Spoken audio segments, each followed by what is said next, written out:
Good afternoon, everyone. I hope you had a great lunch. This session is going to be Team Accountability Court. Thank you, Ben.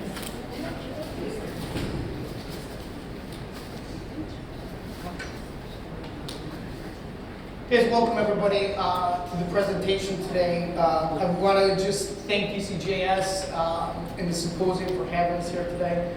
We appreciate it. And this is an important venue, and hopefully we can provide you guys with some information you can take back in what we're doing in Oneida County. We have a great team here today from our county to help explain what we do and answer questions for you guys. You know, just some housekeeping, restrooms, cell phones, take a call if you need to. If there's questions, please exit so you guys know where those are. So today, I'm James Soja. I'm working with Randall Caldwell from Oneida County Family Court, Chris Chapin, and Mike DeCotto. So we will be talking a little bit about what we do and how we do it in Oneida County when it comes to our accountability court. So I have a 22-year career in law enforcement. I've worked with high-risk juveniles through the course of my career. I supervise the training, staff development, and technology department with Oneida County. I've worked in the school district for 18 years. I've worked at Proctor High School and Clinton High School working with high-risk youth. And among some other things that I've done, I teach defensive tactics, implicit bias, different topics, and different things throughout the course of my career. I'm going to let Judge Caldwell introduce himself as we get moving here. Yeah, so we're going to be a little bit like a tag team here, Jim and I. So Randy Caldwell, I'm the youth part judge in Oneida County. I'm also family court judge. I was trying to do the math when we were talking. So I've been working in the system for about 37 years, both in adult criminal justice, juvenile justice. Quite honestly, I never thought I would remain in family court that long, but here I am. I love it. It's a great thing. We're going to talk to you about some things that we're doing. I think they're pretty neat. By the way, every community has different issues. So we just want you to take something away from this when you hear our presentation, because we know some of your communities are going to be a little bit bigger, maybe smaller. We have 3 cities in Oneida County, so we're really represented by our law enforcement. I see from both Utica and Rome here. So, by the way, none of this would ever work except for our collaboration. So, and we're fortunate because we go to other places and they go, well, we can't talk to the police, we can't talk with probation. That's not the way it works. This all began, this whole thought process. So Officer Soja and I were actually in a juvenile treatment court, drug treatment court, years ago, and we worked together. In like 8 years, we ran that program. So when we looked at modeling teen accountability court, because of the gun-related, felony-related situations that were happening between the 14 and 17-year-old population, we looked back at that court and the partnerships that we had, and then we went to Monroe County. I always have to bring that up and looked at their swift, certain, and fair adult gun court. And they hosted us. We took a look at what they did, and then we tried to merge some of the applications that we did in treatment court and then what they were applying in their adult drug court or gun court in order to make this happen. So why did this come about? Of course, we saw both violent offenses increasing, gun-related offenses increasing on the streets. So we had to do something. And not that it's a news flash to any of you, but there are not a sufficient number of beds in New York State. So I tried to place a young girl who, she was in crisis on Tuesday. There are 28 female beds in upstate New York for secure detention. So it's a problem. So we put our heads together. Probation's been great as well. And here we are today. Thanks, Judge. And I think that we're going to run this video, but I think him laying it out, we have slides to explain exactly how we're trying to solve that problem. So, Mike, if you don't mind.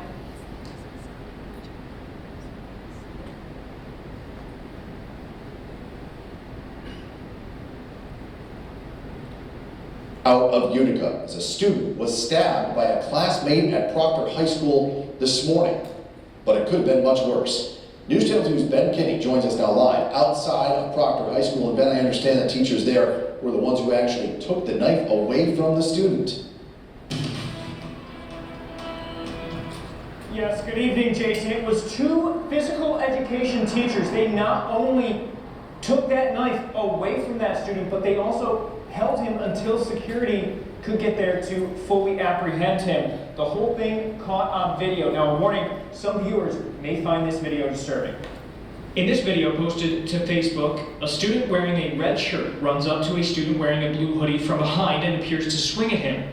The student in the blue hoodie then charges at the student in the red shirt, who now appears to have an object in his hands. The student in the blue then punches the alleged assailant multiple times before pinning him against a wall, struggling to keep the knife away. He then attempts to take out the legs of the alleged assailant. It's at this point that a faculty member attempts to break up the fight, nearly being stabbed herself. Realizing she cannot get the knife away, she runs to fetch more help. Another faculty member then pins the arm of the alleged assailant against the wall and is able to remove the knife a short time later. All while more faculty members step in to break up the fight. The 18-year-old victim of the attack is recovering from multiple stab wounds to his hands and back. Thankfully, those injuries are not believed to be life-threatening. The incident has raised multiple questions about security at the school. In March, the district purchased metal detectors for each building in an effort to prevent incidents like this. We're looking at, the metal detecting systems itself. We're looking at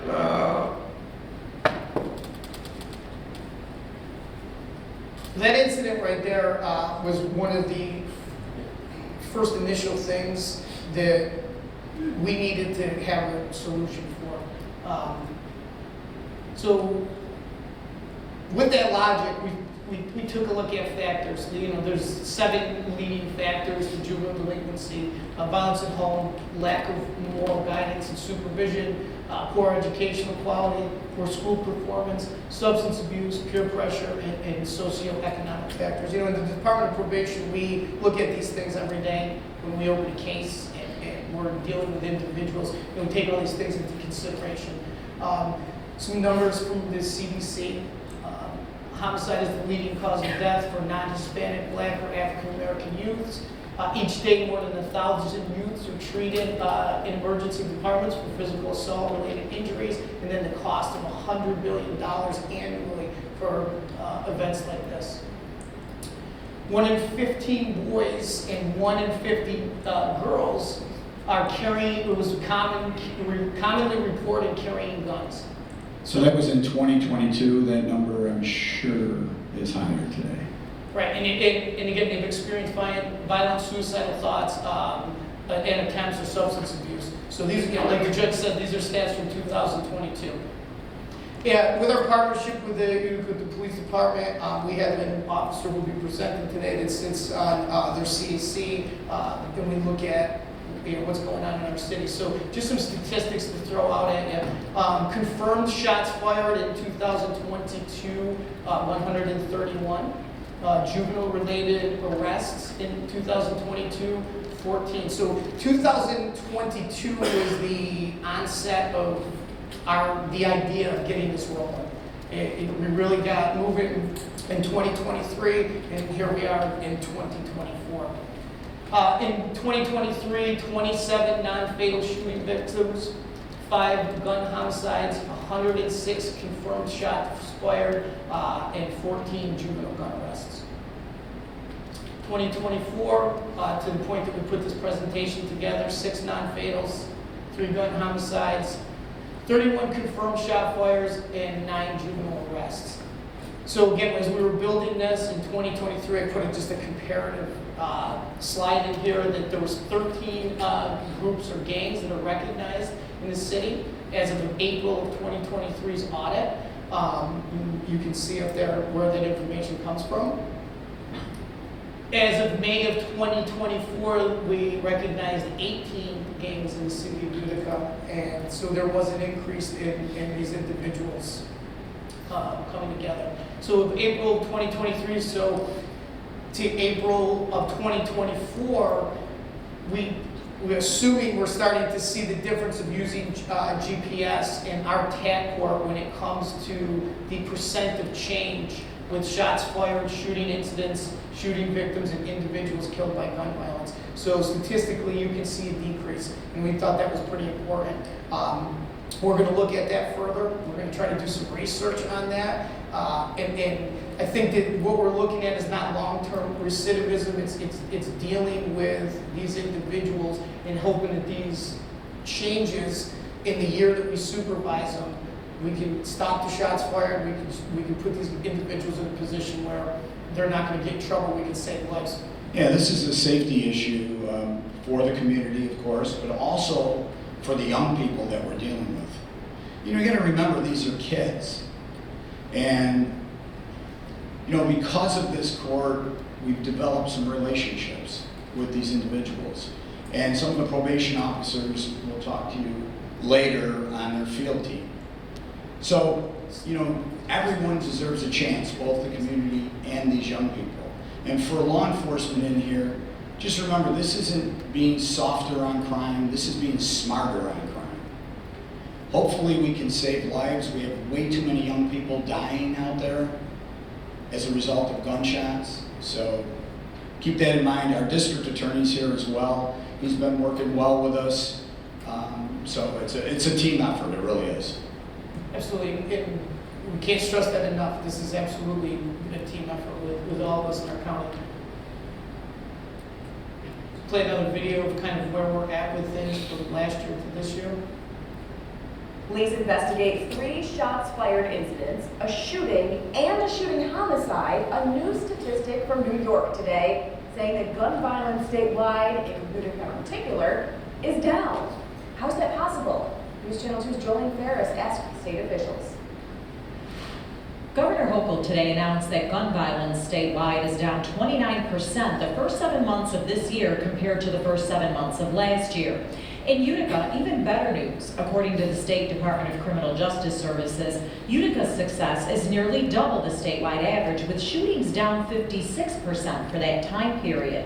Seems impossible considering the fact that the city had 3 shots fired incidents, a shooting, and a shooting homicide in just the past 3 days. But state officials say, zoom out and it becomes clear. But what we look at the long-term trends, and so, when we look at the 56% lower, that's 8 shooting incidents versus the 18 at the same time that was reported in July last year. Indeed, Utica police provide the same statistic, 18 versus 8. Like any war, this war on gun crime is fueled by money. Just in Oneida County, the state's support for public safety investments, just from DCJS, has gone from $2.2 million in 2021 to over $9 million in 2024. And Oneida County is trying innovative programs aimed at stopping, not responding to, crime among kids. Recently, Oneida County Probation tried a pilot program called Teen Accountability Court, in which GPS bracelets are placed on juveniles in order to detect where they are. These juveniles are the most likely to offend gun violence or be victims of gun violence. They have a various step program in which they have to complete in order to get off the TAC program. Lieutenant Curley says it's been successful in curbing crime, and so has street outreach. Another way UPD and their partners are proactive, not reactive, when it comes to reaching out to the kids most likely to offend. The really going to try to continue to hammer home. We're really going to do our best with street outreach, trying to give these kids opportunities to realize that there's a life outside of gun violence and gang activity. Jolene Ferris, News Channel 2. So we're going to stress the partnership. Is the Capital Region's pre-owned power. Where you guys are from, I'm not sure how that, I don't know how that works. I assume you're partners in your everyday work relationships, but that's big where we're at and we're utilizing it. So when you talk partnerships, we had a steering committee. We looked at bringing people to the table quarterly to have a conversation on how to drive what we do. So in treatment court, we applied the same philosophy, but we just have a much bigger steering committee here. So you can see it's the probation, the Department of Probation, Family Court, District Attorney, County Attorney, Public Defender, Attorney for the Child, UPD, Sheriff's Department, State Police, Romeo Mills can sit on that. New Hartford, our BOCES, County DSS. We brought Munson Williams Institute, our institute. So when we start to get to phase 3 and we start to look at some reform of these individuals, they have outlets, things that they may not have had access to in the past. Integrated Community Alternatives, ICANN, our Oneida County Youth Bureau, our planning department, the SUNY Institute's Chief Diversity Officer has been influential on our committee. Cayuga Safe Schools, CNY, SNUG, Neighbors Center, all Human Services, Working Solution, Helio Health, Community Foundation, Rebuilding the Village. And at this time right now, there's like 4 agencies in the Human Services Department that are working on grants built off of TAC to bring money for programs for these individuals. So as we're working them through probation and they're coming through the phase system, they're going to have outlets probably more so than they would have just in an everyday probation-related case. Judge? No, I just wanted to say, yeah, so you can see it's a wide list. Of course, I know there's SNUG members in the room, so thank you for what you do. It is working, so along with our other partners. So I'm going to kind of roll through this too.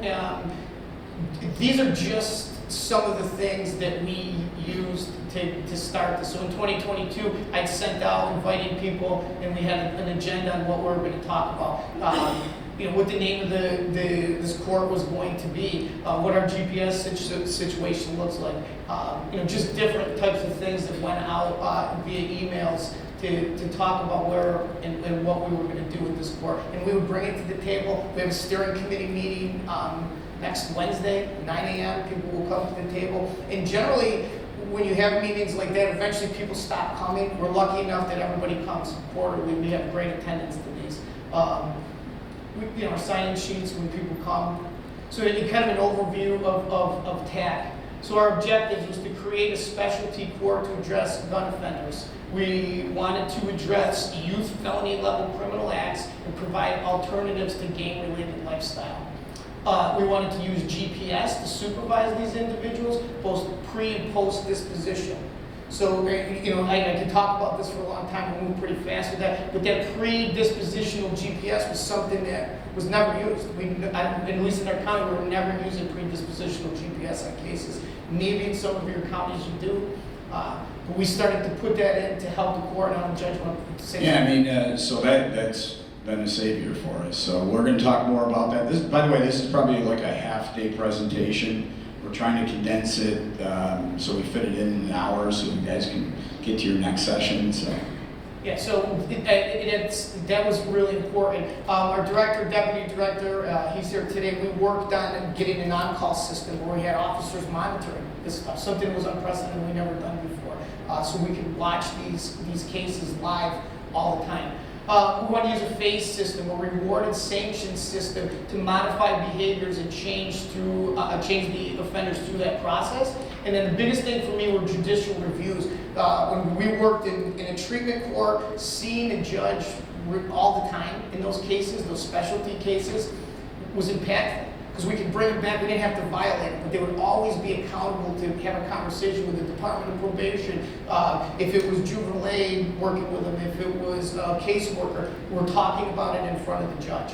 So yeah, the accountability obviously is crucial, but I'm just going to give a shout out to everybody before the court. So that's even more important. So we never had our street teams going out there, and you're going to hear more about from some of our presenters about the street team.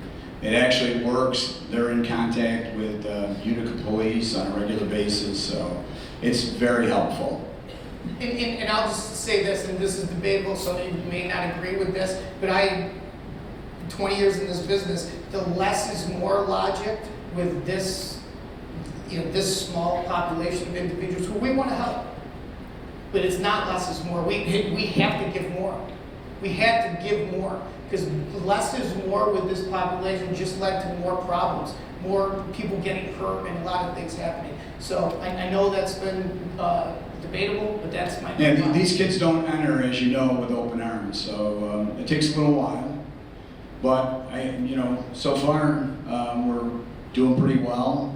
We have had a few glitches along the way, like you're going to have, but I think overall we're doing pretty well. Yeah, it's fluid, and we're building every day. So accountability is defined as an obligation or willingness to accept responsibility or to account for one's action. That's why it's in the title of what we do. Accountability is huge. The initiative was born to combat, again, significant gun, gang, and felony-related crimes that were occurring with this age group. TAC's goal is to provide juveniles an animal that take responsibility for their actions, and give them supervision and services needed to facilitate the change that we all believe that a juvenile can have or do or participate in. So, and it's no coincidence, there was the legislation called Raise the Age. So as a youth park judge, that did contribute to the violent felonies that we're seeing on the street, the gun-related cases.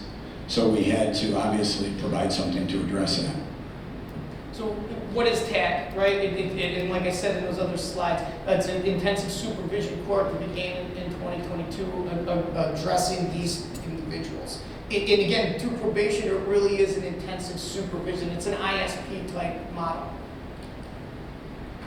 Qualifying behaviors, juveniles with gun-related charges, juveniles with significant felony-level charges, and juveniles with gang affiliations who have committed a criminal act. So again, through intelligence and through the things that we talk about and do, we identify who's affiliated with a street gang, and that's something that we look at in these cases. We encourage accountability by offering immediate response to juveniles who engage in gun-related crimes, gang activity, and/or high-level felonies. Judge, I know you can talk about that a little bit when it comes to that quick response if something comes your way. Yeah, I mean, it's crucial, obviously. Anytime you're dealing with children, juveniles, obviously swiftness is important. So we bring these cases in right away. We address them right away. Of course, they have the ability not to come into the court. I think the majority of them have ultimately wanted to come into court, but that swiftness is key. So that starts with, the arrest on the street, the arraignment. So some of these cases, or a good number of them, are Raise the Age cases, so they go to the youth park. We have a centralized arraignment part, so after hours, we have accessible magistrates that are doing these arraignments, and then they send them to me on the next business day. So we get working right away. And Oneida County's small enough where I handle all of the juvenile delinquency stuff. I do have a colleague that is a youth bar judge as well, so when the case actually remains in the youth bar, that is in Superior Court, he will handle that. When it gets removed to family court, it comes to me. And I'm just, at the end of this, you can see we get into this quickly to figure out immediate response when there's not a detention or placement. Because a lot of these cases should probably be detained, these individuals should be detained. But we come in with a bracelet and we want to move swiftly. So just, our age of criminal responsibility, 12 to 17-year-old juvenile delinquents, 13 to 15-year-old juvenile offenders, and 16 to 17-year-old adolescent offenders. Judge just spoke about this. This is our arraignment process. This is different places. So so the IOJ hearings, we also are in a county that we have enough of our own crime, as you can see, but we don't have secure detention facility. So unlike some of the other counties that are probably represented in the room, we use Hillbrook and Syracuse, Capital District Secure here. When it's not your county facility, they can bump our kids out. It happens often. We may be traveling to Nassau, our transport team, with some kids. We just ran out of spaces. We just didn't have them. So our jail did get accredited, but we filled that up pretty quick as well. So. And because of all the changes in the law, there's special procedure considerations that have to be taken into consideration with these individuals. So obviously we get into this more further, but it's just something that has to be put into place. So the process, just so we take a quick look at our process. First appearance of, after a crime is committed, they go to court, and then we look at predispositional GPS if necessary. Obviously, that's where we're hooking guys up and monitoring them until they return to court. Once they return to court, then they would provide us with a TAC referral. Once I get that TAC referral, I send out an email scheduling. This is what it looks like, and it talks about some of the descriptive nature of that case and what we know. So yeah, I don't know, and I'm sure it's the same in every county. It's hard to get people to court. No one comes to court anymore. So these are kids. So at least when we have the bracelets, I'm asking the probation officers, where are they? They can tell if they're home. They can call them. They can vibrate the bracelets to let them know that we're looking for them. So this has been really helpful for us. Yeah, so when we get into that, when we get into our meetings, we have probation, Utica Police, District Attorney's Office, County Attorney's Office, and then other agencies that are involved in the case, and that can vary. The agencies I just mentioned are there all the time. We sit down at a table, could be 1, 2, 3, 4 referrals at a time. We take a look at that case, and then we make a determination as what we're going to do with that case. From there, we make our decision. That case then returns to court. It could be the investigating probation officer at the point of writing a PDI in this case, that we're giving them the information to return to court to submit to the judge. So then it goes back to court. We look at a disposition, and that's where we look at supervision, the TAC conditions, and the GPS monitoring. And that's where we start our supervision. Yeah, so you'll see the sheet of the conditions. They're a little more lengthy than the normal conditions. Yeah, we'll get to that in a second. So judicial reviews, Judge, that's kind of... Yeah, so we actually, because we had a probation officer that did her, met with her probationers on a certain day, we had to move it. We actually are open every day, so the youth part is open at 1:30 every day in Oneida County. We did it a little later in the day because getting the paperwork from law enforcement there, and but we are there every day, so we try to stick it on Wednesdays, and you'll see weekly by weekly. That depends on how well the youth is doing and what phase they're in. So yeah, we put this into the general conditions of our probation. Again, for the sake of time, I could read through all these, but we incorporate TAC through the general conditions of our probation. We have special conditions of probation. As you can see in 1, it says they have to be, they're ordered to participate in Teen Accountability Corps and all the directives. And then 2 is the, to submit to the GPS, and we have some rules regarding that. The associations of people that they have to deal with as far as their affiliation with gangs and other people that are inappropriate. And then, again, other standard conditions. We do have a condition of probation on the parents. Now, again, it depends on how you want to address the parents' follow-through, but there is a legal obligation for the parents, and they sign off on this through our requirements of probation. We are starting to build in the YAZI. Our officers are beginning to use the YAZI to track risk reduction and the strength increase of our participants. So this is kind of something new. I've been talking offline about how we can incorporate the YAZI into this. So we have a better understanding of what's happening with our participants in Teen Accountability Corps. So our phase system, it lays out where they have to complete 3 phases in order to graduate our accountability corps. And as you can see, so phase 1, they have to attend all court appearances as directed. They have to meet weekly with a probation officer. and take appointments with ICANN if necessary, one of our providers, and take appointments with mental health, which obviously that's a big deal. We want to support that. We have MST and FFT built in. We have an educational and vocational plan built in. Working Solutions has been really good with that aspect of getting these kids employment opportunities if they fall in line through the phase system. They have to be in compliance with GPS. They have to do a written assignment. They have 10 hours of community service in phase 1. Judge, anything on phase 1? No, I don't think so. All right, phase 2, some are the same.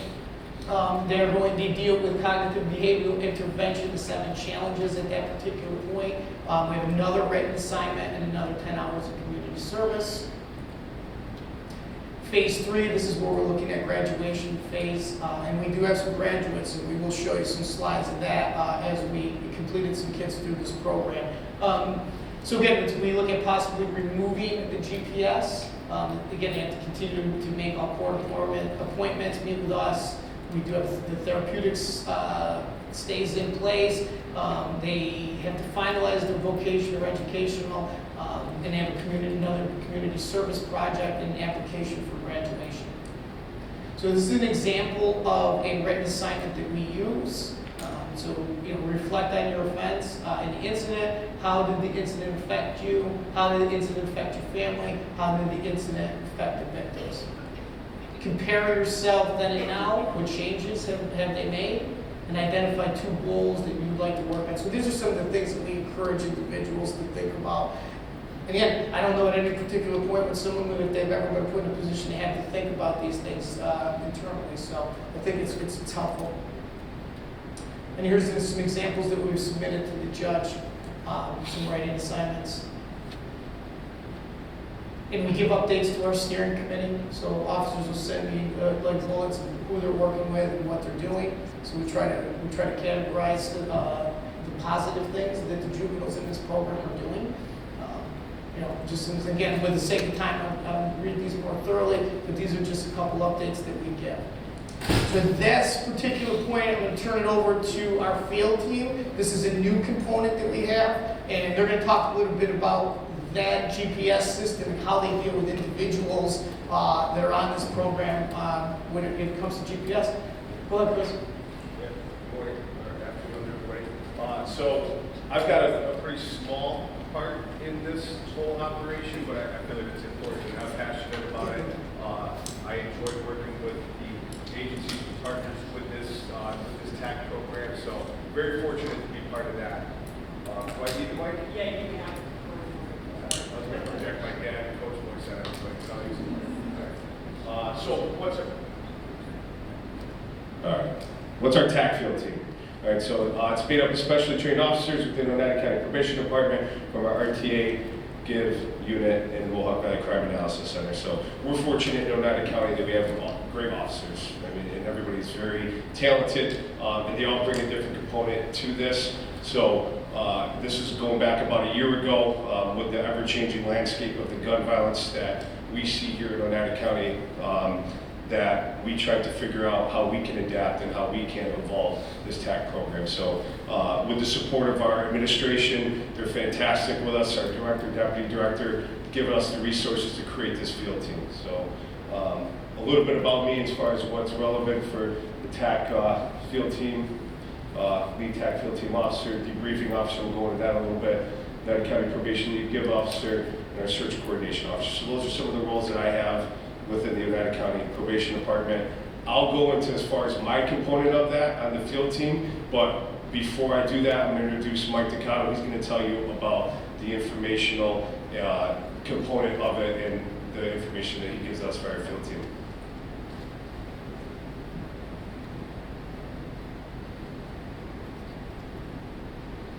All right, so I've been in the last year assigned to work on our intelligence for our department. We saw a need, especially with getting this TAG Corp up and running. How could we find out more information that was going to help us to supervise these high-risk juveniles? So part of it is I sit on the TAG referral team. I'm responsible for the GPS monitoring. I sit in on the debriefing process. I serve on the TAG field team, making the contacts. social media and group intel, and then accessing law enforcement records and reports.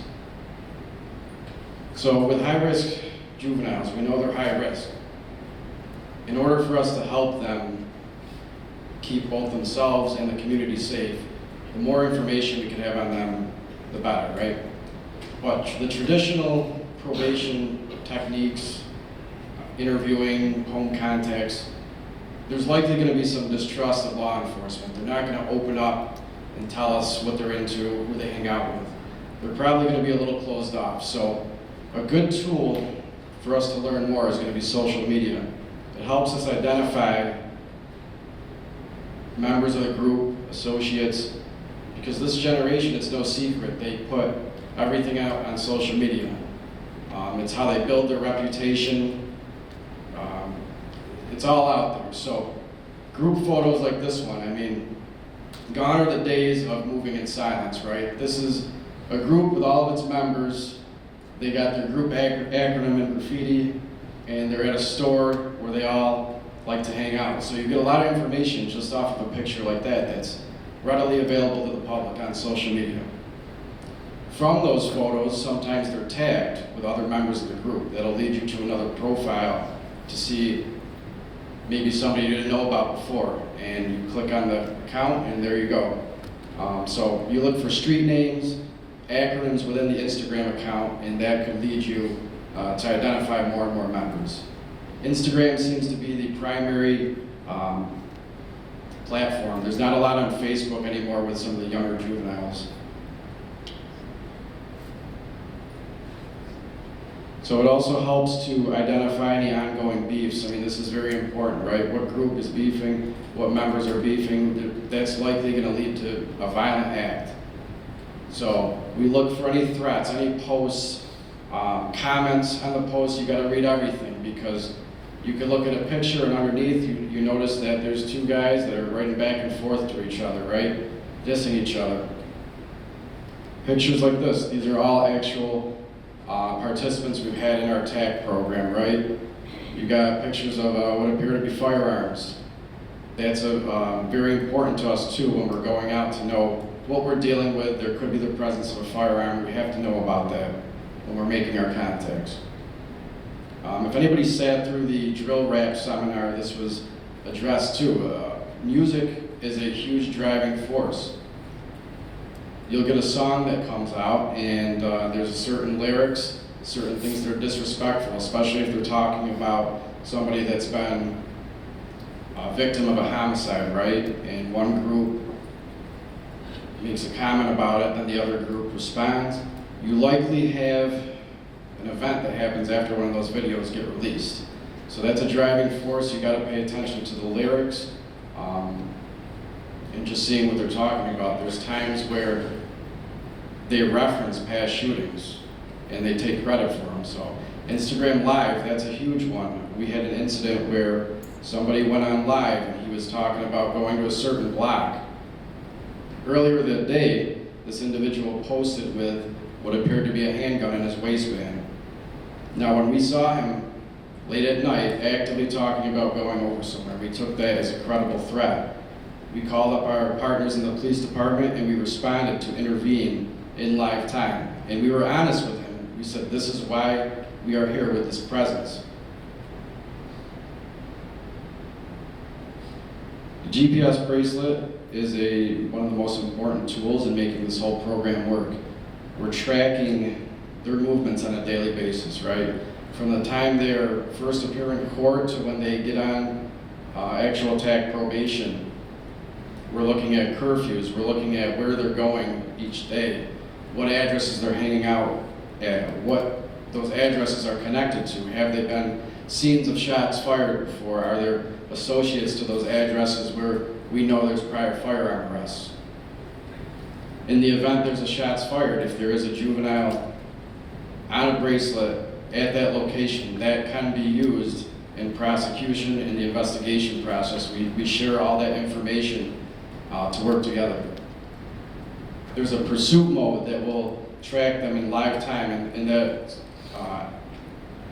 instance that I gave you, we put this on pursuit mode so we could see in live time what exact street they are on, that is how we're going to find them in the fastest way. We use a system called Buddy, that's our GPS vendor.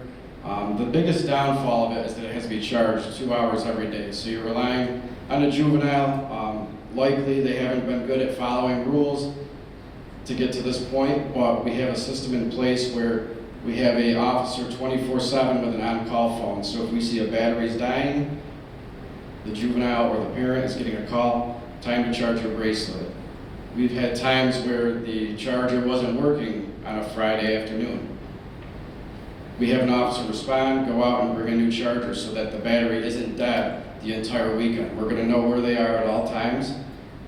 And we've had to trial and error get to the point where we address all those little problems. So every day I go on and I check the GPS and I'll issue to the supervising officers a curfew report. This is going to be a list of what locations the juvenile went to the day before, if there was any violations of their curfew or their domicile restriction. That goes out in an email every morning. I'm looking for GPS clusters, right? That's going to identify the locations they're spending a lot of time at. And in this example, both of those addresses were associated with prior shots fired, so that's something we're going to pay attention to, that they're hanging out at those locations. Up at the top there, our Crime Analysis Center will send out each morning a daily report that'll have any shots fired on it. I would check that shots fired location and see if we had any juveniles in that area at the time of the incident. What's changed within the last week is the city of Utica got a program called ShotSpotter. I'm sure some people might be familiar with it from other areas, but that will give us, as the incident happens, real-time response to the exact location within a very short period of accuracy. What's different now is I could have that app on my phone, get the notification of the ShotSpotter alert, log on to my GPS software and see if we have any juveniles there, respond out to the police, and they might be able to find them in that area. So it's very helpful to have that program now. So the reason I like Buddy is our straps for our GPS are very hard to cut off. This is a juvenile tried to remove this, couldn't get through the 2 metal bands, so it's not easy. It's not going to come off with a pair of scissors like some of the older house arrest bracelets would.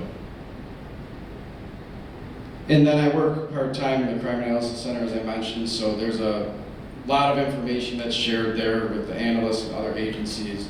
For juveniles that we don't have a history of, perhaps, so I'm going to look up prior motor vehicle stops to see if they were maybe with some associates of other groups that we know of. I'm going to look at past any encounters involving the police, and if there's a juvenile that posts a firearm like we saw, a bulletin gets created and that gets sent out to all the law enforcement in the area as a way of officer safety and awareness. And the same goes if they have a warrant, we'll send out a bulletin that shows the picture and what they're wanted for. With that, I'm going to hand it off to Chris here, who's going to talk about how we use the information that I collect and how we respond. All right, thanks, Mike.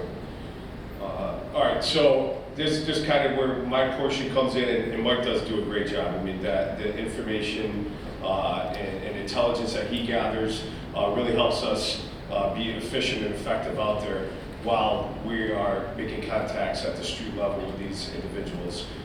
It's teen accountability, right? So there's got to be that accountability component of it, and that's where we come into play. But we have a process that we try to follow, and obviously no 2 cases are the same, but this is our 4-step process that we attempt to complete each time that we have a case that comes on. So we're going to brief amongst us as officers, the initial meeting with the probation department, a debriefing with the individual, and then we'll go into the field contacts and how we do that. So the briefing. So we gather the members of our field team. We just try to share as much information that we can, so that way we know exactly what we're working with. So that's a pretty important part. You know, we utilize the majority of the resources that Mike provides to us at the Crime Analysis Center. Obviously, we have a great partnership with the Utica Police Department, District Attorney's Office, so there's a lot of information that's shared just so that we can get a foundation of how we're going to handle this particular case on the field level. From there, they meet with their probation officer. We've got 2 officers right now that are supervising those caseloads, and they're fantastic. They communicate well. They're very good at what they do. So they'll meet with that participant in our office.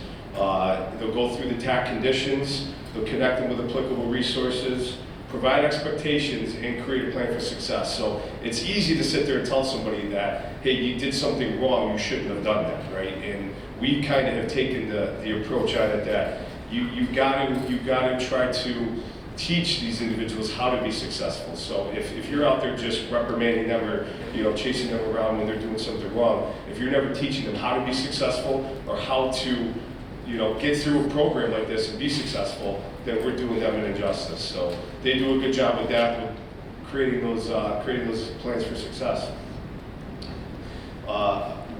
Debriefing, I don't know if anybody's taken the criminal debriefing training. If you haven't, if it's applicable to what you do, it's great. I recommend it. It's a strategy used by investigators a lot of times to gather other information. So we, in United County, we sent 3 of our officers, myself included, to the criminal debriefing training. And what that is, it's not an interrogation, but it's an interview. It's not accusatory in nature. Seeks to gain useful intelligence for a targeted individual, and it's a specific 12-step process. So we've kind of adopted our own version of that. So when they come into our office, they'll meet with Mike and I, and we'll have a conversation with them and just start trying to build that rapport, because they're going to see us out there, right? So we don't necessarily supervise their case. They're not seeing us each time that they come into the office, but we want to make sure that when they see us, that they're comfortable, that they know we're going to be, we don't try to hide that fact that we're going to come out, we're going to make contacts with you, but we really want to make sure that our contacts, they're not harassing in nature, right? A lot of the times we come out and we'll just, I'll go into that a little bit when we get into actually I'll do it now. So when we make these contacts, right, that's important, right? That's the accountability component of it. So we'll be out, and there'll be times where we're driving around. We're very identifiable. Our administration is great. We have a brand new Tahoe that is very identifiable. So when we're in that, we want to make sure that they notice us and they communicate with each other. So hey, make sure that you're in tonight for your curfew. We're out, right? And that message spreads, and it's amazing. When we're out working late at night, it's incredible how all of them are home when they're supposed to be, and that's okay with us, right? I mean, I'd rather do that, than have to try to, we're not out there trying to jam them up. So if we can at least be that deterrent because they know that we're out, then we're doing our part. So we'll make the street level contacts. We fall through GPS bracelets. Obviously, we know where they're at, so we'll pull up to them, just talk to them, make sure everything's going okay. Obviously, how they respond to us is going to dictate how that goes, but majority of the time, it's a pretty casual interaction with them. There are times where we're going to do home inspections, and that's kind of something that we have developed over the last year. So there's search conditions, and I don't like the word search, and we've taken that out of our language because it's a pretty abrasive word, and when you're interacting with families and you're coming, when they don't expect you to come, or these aren't scheduled meetings where we meet them at the house. The word search, right? Nobody wants their things searched through. So we kind of changed the language. We found that it's significantly more receptive that inspections, right? That's part of this program. You're going to get an inspection. Part of that's a room inspection, right? So we found that is a lot. We don't face as many barriers with that. So that's just, if you take anything from that, if you're in this type of work with probation, we find that that's pretty successful. And then the surveillance of common places, like Mike was saying with the GPS, those clusters, we can identify where particular locations are that these individuals hang out. So we'll kind of, we'll be in those areas, and we'll surveillance those areas as well. So obviously there's a lot more to that, but for the sake of time, You know, that's our portion with the TAC field team. And I'll pass it over to Jimmy to bring us home. Chris, thank you. Awesome. And that's a lot of context, right? We talked about doing more with these individual cases. So probation officer makes their contacts. We have a field contact team. We also have a juvenile aid grant that we partner with Utica Police with. That's a two-man team, a probation officer and a police officer. And again, it's just public relations. We go out to places, check on the equipment, knock on these guys' doors, look at the community, look at the neighborhood. It's positive policing in a way. So it's just another element that we add to this in order to help these individuals that we're working with. So again, we'll go through this quick, so we talked about it in those phases. For time's sake, we do CBI. We have decision points, cognitive and behavioral intervention for individuals. They work on strategies. You're going to see some images of us running this program internally in the Department of Probation. We have a girls' circle. Our girls' circle is structured with girls aged 12 to 18. Again, relationships, resilience, skill training. Another great program our officers run with young ladies that come through. We have not had a girl on tap yet, but there's always a potential for that. So we're prepared for that. This girls' circle is a great group for high risk. So here's some images. We're getting kind of towards the end, so we'll get you there. Officers that ran one of our decision points with a certificate of completion with one of our TAC members. There's the certificates that we give out. There's some other young men that were involved in the program. There's them working at the Department of Probation on certain skills and activities within that group. Just a few more images of that group.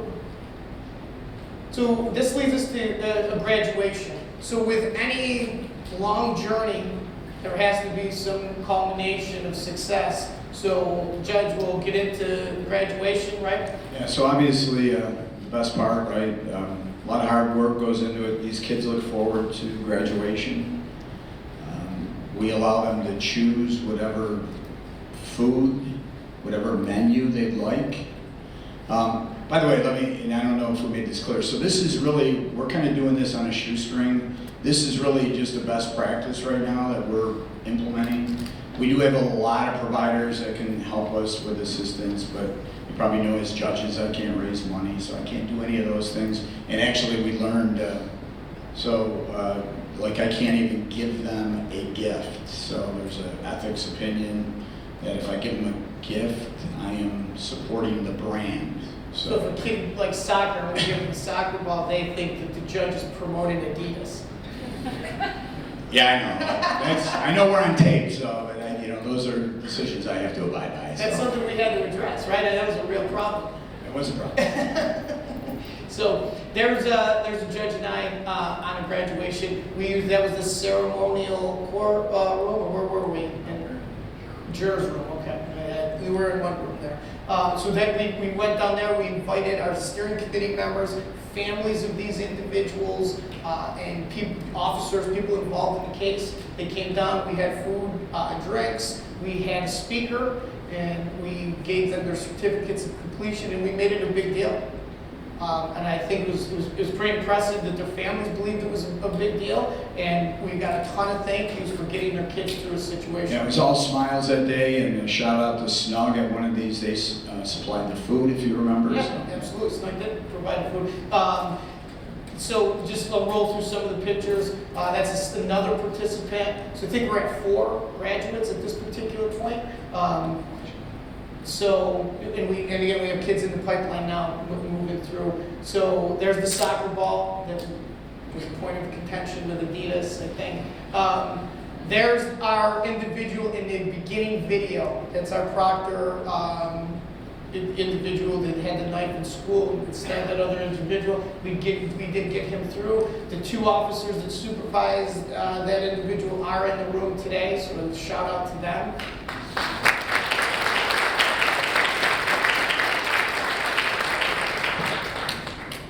So, again, the success story, his mother was very resistant to us going to his house. I mean, we'd all done it in different capacities. Obviously, our field team, I'd been there for JAG, never wanted to let us in, very angry about a lot of things, and she was really happy and nice about this whole thing at the end of the day. So you got to put up with some of that resistance in the early stages. Yeah, and the other thing we didn't mention, so in Utica we have a very large refugee population, so we're going to see a lot of those individuals, and of course, from their culture, they just don't want anything to do with the government, right? So they don't want us in their house, they really don't want to come to court. So this young man we brought back from our juvenile treatment court days, before this was like a hot button topic, this young man had a substance abuse issue, he was a truant, and he was shot. And this was before where people were really getting shot in Utica at all. He struggled. We put him through the program, we had a lot of ups and downs with him. He came back after all these years, he's running restaurants and doing some pretty successful things now. He remembered every single thing that we did. Every time we went to detention, every time we helped him, every time we did this. So it was pretty interesting to hear his stories, and we brought him back to talk to the participants and their families about his struggles. Yeah, no, and he actually is an excellent speaker. So we're bringing him back for most of our graduate. We tried some other speakers that we had in the past, but as Jim said, he was shot, he was in a gang. Before this was really a big issue in Utica. And he actually, and again, we told you, this isn't about long-term recidivism, because he actually went to state prison too. So when he tells us every time he sees us, you sent me away, Judge, on this day, thank you. And it's not about me, but he's doing great. So that's what this is all about, by the way. In my logic to that, if there's missteps in a juvenile's life, and again, we have to calculate it as recidivism, yeah, maybe they reoffend, but they're always going to remember the journey that they had through us. It's never going to go away. And the funny part about him, he remembers every second of it. We talked about that in our treatment court at the time. We kept him alive, and he told us that. So we kept him out of that lifestyle, at least for the time he was with us. So, and remember, that's what we're trying to do here. This is a safety issue. And I know when we were talking about some of the methods that are used, and Jim mentioned it, so, you know, we're trying to keep these kids safe. He said you look the same age as you did back when you used to put them in detention. Yeah. So we're closing in a second here. So again, closing the circle of communication. That is absolutely the one thing. When people have a lot on their mind, they have little to say, right? So we have to continue to drive communication. We're busy. We're handling a lot of different things. And sometimes it's hard to communicate. But we have to keep bringing people to the table. We have to keep having conversations of what's going to make this better, how we can make it better. And we have to keep communicating with the individuals that we're dealing with and their family. It's huge. And I'm going to leave you guys with this in a video. So here's what we look at in closing. The importance of this court is we use GPS, right? It's a factor in what we do in creating a new reality for these individuals, both pre and post disposition. Relevance, we want our model to adapt and improve over time. We want to provide offenders that are affiliated with gangs the resources and accountability needed to cultivate a different lifestyle. And we hope to provide offenders and their families with structure, oversight, and the tools needed, again, to prevent that recidivism. And restorative justice is huge, right? We want to assist juveniles to take responsibility for their actions. We want them to manage conflict, build empathy, and mature into emotionally healthy adults. This is what's going to help these individuals stay out of trouble in the long term. It's a lot and it's complicated. So this is where we're at with everything. But we will leave you with this video. Yeah, I think we might be going over. So. Do we have 3 minutes for this and a couple questions? All right. I have. Holding someone accountable is the best gift that you can give them. Because ultimately, when you hold a teammate accountable, hold a family member accountable, you're telling them, I care so much about you, and I care so much about us, that I'm not going to let you slide. I'm not going to let you get away with doing less than your best. I'm not going to let you get away with having a bad attitude. I'm not going to let you get away by stepping out of bounds. I care so much about you and I care so much about us that I'm going to give you the gift of accountability. And ultimately, that's what accountability is. Accountability is a gift. Now, it doesn't always feel that way when we're on the receiving end of it.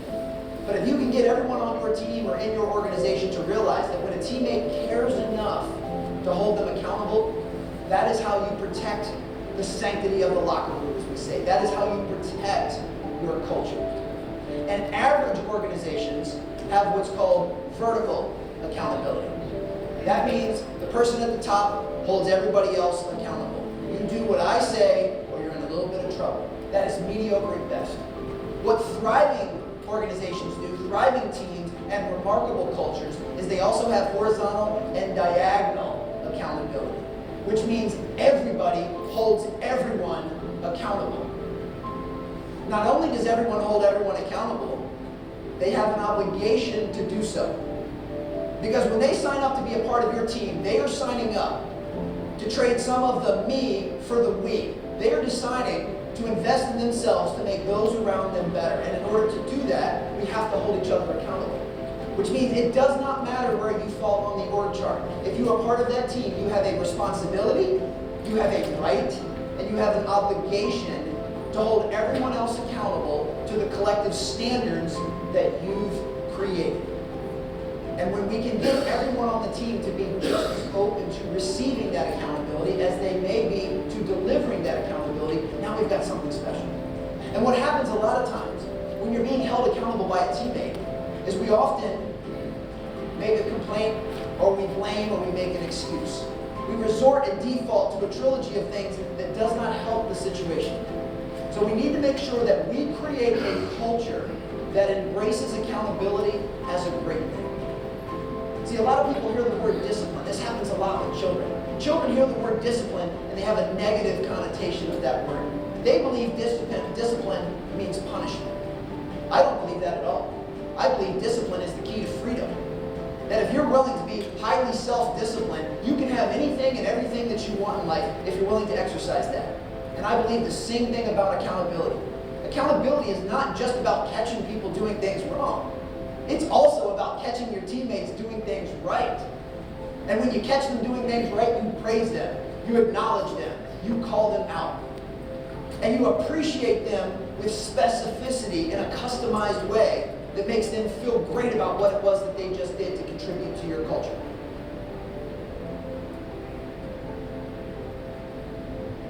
Guys, thank you. This has been outstanding. I know we're getting short for time, so if there's questions, we can take them offline unless we got a minute or two to field a couple ones. But I want to thank everybody for coming. Yeah, thank you very much. We appreciate your time.